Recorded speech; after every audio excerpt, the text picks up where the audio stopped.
Hello everyone, my name is Juan Granados and my topic is on variations in sexual behavior. Today I will be talking to you all about what are sexual variations, what is paraphilia, and what is the difference between non-coercive versus coercive activities.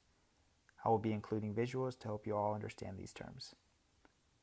But before I define the terms and talk about examples, I want you all to keep this diagram in mind.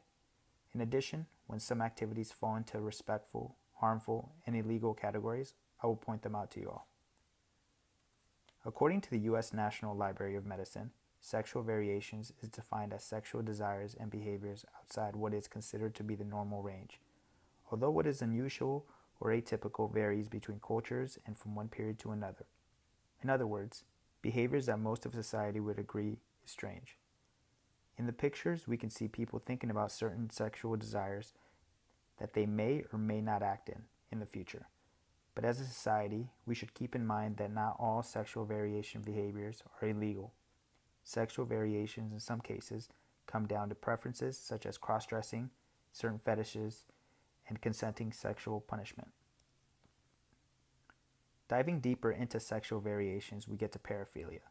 According to the U.S. National Library of Medicine, paraphilia can be defined as conditions marked by sexual attraction for objects or people outside of the norm.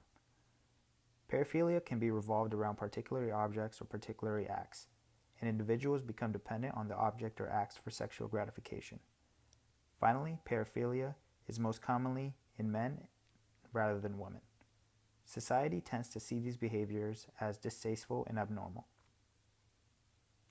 An example of paraphilia is pedophilia, which is one of the most common. Pedophilia is defined as a sexual activity with a child usually 13 years or younger,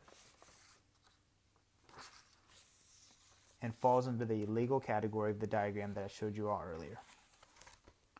This behavior is definitely what most of society think of when they hear the word paraphilia, and is definitely a concern for society.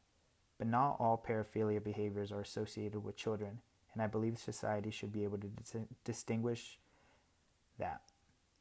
Another example of paraphilia is masochism, which is an urge to be beaten or humiliated. A characteristic of masochism is that individuals crave suffering. This term also goes hand by hand with sadism, as pain is what both behaviors embrace. This behavior can present danger to the parties involved as people can get seriously injured from participating in some activities. Next, I want to discuss with you all the differences between non-coercive and coercive activities. When the terms non-coercive versus coercive acts are brought up, it is usually referencing sexual variations such as paraphilia.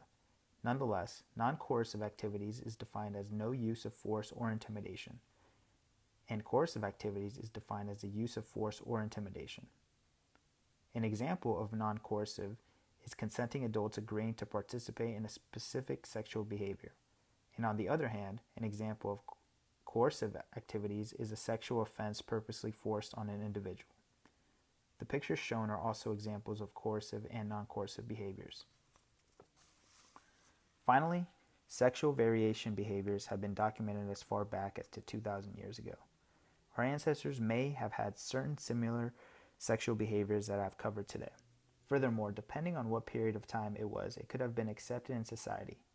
Therefore, it is very important that as long as actions are legal and consenting, society should not pass judgment on sexual preferences. Thank you all, and this concludes my presentation.